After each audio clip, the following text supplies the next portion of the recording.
تو وہ رکھنے والا رکھ سکتا تھا. ہمیں ترجمے میں رکھنے کی ضرورت ہمیں ترجمے میں رکھنے کی ضرورت نہیں تھی. اس کو کنفیوزڈ اسٹیٹ کے حوالے نہ کریں, اس کو ایسی منزل کے حوالے نہ کریں جس میں آپ یہ کہیں کہ نہیں وہ اصل میں یہ کہنا چاہتا تھا. یعنی اب کیا ہماری یہ مجال ہوگی کہ ہم اللہ کے تعلق سے کہیں کہ نہیں اصل میں وہ کہنا یہ چاہتا تھا, کہیے گیا. یہ صورت وہاں قائم زیادہ ہو سکتی ہے کہ جہاں رسول کے تعلق سے کہا جاتا ہو کہ ہزیان پر مبنی گفتگو کرتے ہیں. جو رسول کو ہزیان پر مبنی گفتگو کے لائق ٹھہرا سکتا ہو تو پھر رسول کے پیدا کرنے والے کے تعلق سے کیا گفتگو کر سکتا ہوگا. اس پر بحث نہیں ہے, مگر اہل ذکر کا ترجمہ اور اس کی تفسیر اور اس کا اصطلاحی ترجمہ اگر اہل کتاب کر دیا جائے اور اس کے بعد یہ تقاضا کیا جائے کہ ہم یوں سمجھیں, تو ہمارے پاس قرآن کے پڑھنے والے جو آرڈنٹ ریڈرز ہیں قرآن کے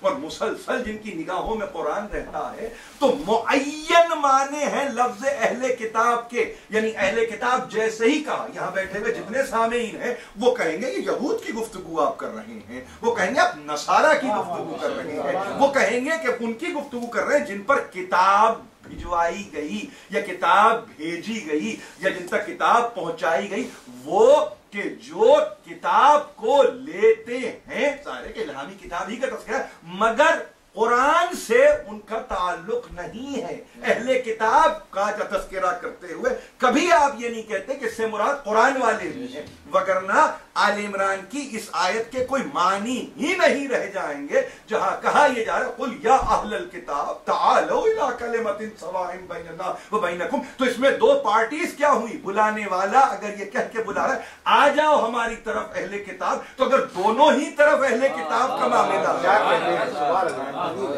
قرآن نے کچھ اصطلاحات کو معین کر دیا, اس معین مقید اصطلاحات کو غیر مقید کر دینا, اس کو اپنی طبیعت کے مطابق کھول کے رکھ دینا, اس کو نئے معنی و مفاہیم و آہنگ دینا, یہ انتہائی علمی یوں سمجھیے کہ خیانت ہوگی. ہم متحمل نہیں ہو سکتے کہ ہم اہل ذکر کے نیچے اہل کتاب کی اصطلاح رکھ کے یہ تقاضا کریں کہ اس سے مراد علماء ہیں. علماء ہیں. پہلی بات تو یہ ہے کہ جہاں اہل کتاب کا تذکرہ ہوا وہاں پر آپ نے گویا یہود کے تعلق سے گفتگو کی, آپ نے نصارہ کے تعلق سے گفتگو کی. دوسری بات, جیسے ہی آپ نے کہا اہل کتاب اور آپ نے کہا اس سے مراد علماء ہیں, تو اب فوراً یہ خیال آیا کہ معاملہ اسلامی ہے, معاملہ عقیدے پر مبنی ہے, اور یہود ہمیں یہ بتائیں کہ تم سے پہلے اگر ہم نے بھیجے تو پیغمبر بھیجے جن پر ہم وحی کیا کرتے تھے. دیکھو پوچھو کس سے, یہود کے علماء سے پوچھو, پوچھو کس سے, نصارہ سے پوچھو, ان کے علماء سے پوچھو. یہ اسلام کی خدمت نہیں بلکہ اسلام کو ایک زحمت میں مبتلا کر دینا, اسلام کو زحمت میں مبتلا کر دینا ہے. ایسی کسی قسم کی کوئی کاوش, کوئی کوشش قبول نہیں کی جائے گی, اس کی پذیرائی نہیں کی جائے گی. لکھنے والے نے لکھا اور وہ دنیا سے گزر گیا, مگر اسی لیے ایک احتیاط کی ضرورت ہے. قلم اٹھاتے ہوئے, کاغذ پر لکھتے ہوئے, اس کو تاریخ کے حوالے کرتے ہوئے اتنی بڑی ذمہ داری ہے کہ گزرنے والا گزر گیا. یعنی اگر میں آپ سے عرض کروں کہ ایک نہیں ربع صدی سے زائد وقت گزر گیا, لیکن بات کیا ہے, بات یہ ہو رہی ہے کہ آج آپ کس طرح سے اس کو یاد کر رہے ہیں. ظاہر ہے کہ جب آپ یاد کر رہے ہیں تو ایک شکایت کے تحت آپ یاد کر رہے ہیں کہ ایسا نہیں کہنا چاہیے تھا. پوری نسل کی آپ نے ذہنی تربیت کچھ اس انداز کی کر دی کہ اہل ذکر سے مراد اہل کتاب ہیں. اب وہاں یعنی گزرنے والا گزر گیا, 25 برس 30 برس ہو گئے, لیکن وہاں یہ کہہ رہا ہے کہ اہل کتاب سے پوچھو. اسے کیا معلوم تھا کہ ایک زمانہ آنے والا ہے جس میں خود آپ کی افکار پر غلبہ ہونے جا رہا ہے اہل یہود کا، اہل نصارہ کا، تو گویا اب آپ نے ایک دروازہ کھول دیا ان نوجوانوں کے لیے جو خود آلریڈی اس وقت متاثر چل رہے ہیں اہل یہود و نصارہ سے، پلٹ کے یہ وہ کہہ سکتے ہیں کہ ہاں ہمارے کامنٹیٹر نے اس وقت کہا تھا کہ پوچھ سکتے ہو تم، یہودیوں سے بھی رجوع کر سکتے ہو، نصارہ سے بھی رجوع کر سکتے ہو، دیکھو اب آگے بڑھ جاؤ تو اہل ہنود سے بھی تم رجوع کر سکتے ہو، مجوس سے بھی تم رجوع کر سکتے ہو۔ یہ فکر کہاں انسان کو لیے جائے گی؟ یہ خدمت ہو رہی تھی، یہ اسلام کی تبلیغ ہو رہی تھی، یہ نشر و اشاعت اسلام ہو رہا تھا،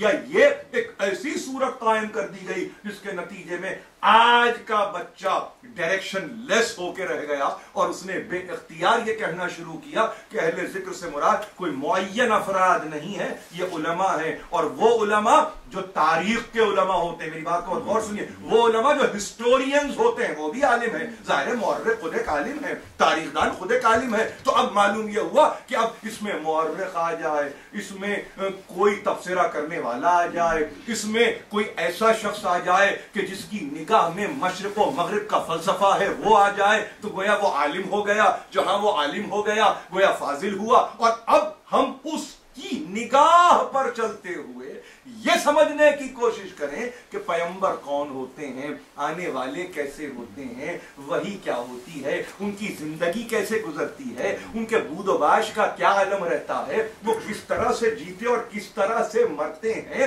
قرآن مجید نے پہلے دن یہ کہا تھا، دیکھو مسئلہ انبیاء کا ہے، مسئلہ اوصیاء کا ہے، مسئلہ اولیاء کا ہے، مسئلہ رجال کا ہے، ان کو کوئی اور نہیں بتا سکتا جب تک کہ وہ خود اس قابل نہ ہو کہ اس کے علم میں جب تک بات نہ ہو اس وقت تک وہ بتا نہیں سکتا۔ یہ قرآن کا طرز استدلال ہے۔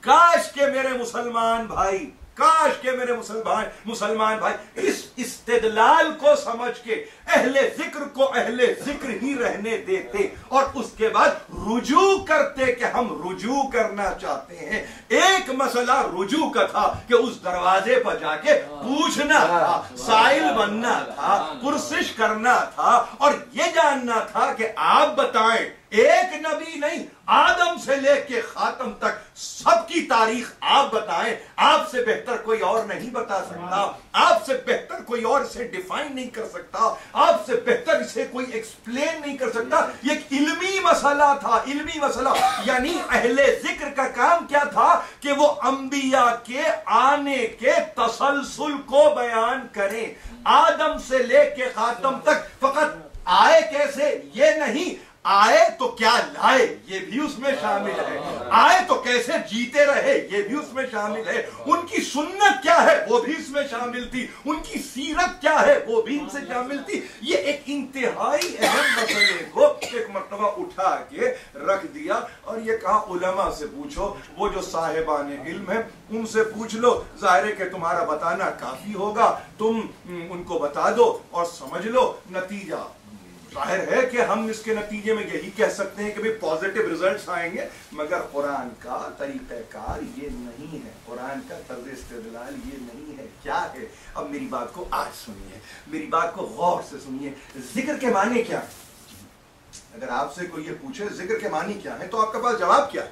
اہم ترین بات ہے، فَاسْأَلُوا أَهْلَ الذِّكْرِ إِن كُنتُمْ لَا تَعْلَمُونَ، یہی ہے نا، پوچھو اہل ذکر سے اگر علم نہیں رکھتے۔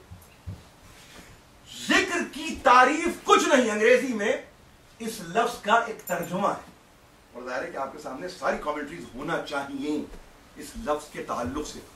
انگریزی نے کہا ریمائنڈر کہتے ہیں ذکر کو، ذکر کو کہتے ہیں ریمائنڈر۔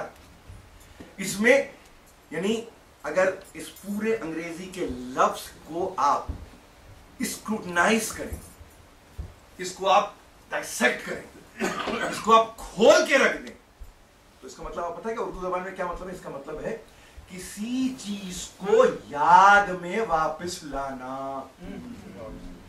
ذکر کے معنی کیا؟ ریمائنڈر، انگریزی ترجمہ ہے اس کا ریمائنڈر۔ اب کیا ہوا؟ اردو ترجمہ کیا ہوا؟ دہرانا، یاد دہانی کرنا۔ پھر آ جائیے اس کی تھوڑی سی اور کھول کے ہم تشریح کرتے ہیں آج کی حد تک، تاکہ آپ پھر کل پرسوں آنے والے جتنے بھی دن ہیں اس میں ایک لطف آپ لیں اس پوری گفتگو کا. جب تک کہ ہم ذکر کی تعریف نہ کریں گے، ظاہر ہے کہ معین نہیں ہوں گے اس کے معنی، اس وقت تک آپ کو لطف نہیں آئے. ذکر کا مطلب کیا؟ ذکر نہ انگریزی نے کہا ریمائنڈر، ریممبرنس نہیں ہے، ریممبرنس نہیں وہ obituary میں ہے، ریممبرنس نہیں ریمائنڈر. اس کا مطلب ہر وقت ہیمرنگ ہوتے رہنا ہے، ہر وقت اس کو آپ پر باقاعدگی سے اپنے اثر و نفوذ کو ثابت کرتے رہنا ہے. ریمائنڈر یعنی اس کا مطلب آپ کی نگاہ سے اوجھل ہوا پھر ایک مرتبہ، آپ کے ذہن سے نکلا پھر ایک مرتبہ، آپ کے ہوش و حواس سے علیحدہ ہوا پھر ایک مرتبہ. ریمائنڈر، ریمائنڈر، یاد دلاتے رہو، یاد دلاتے رہو. یہ ذکر کی تعریف ہے، یہ یاد دلاتے رہو، یا یہ بھولتے جائیں گے.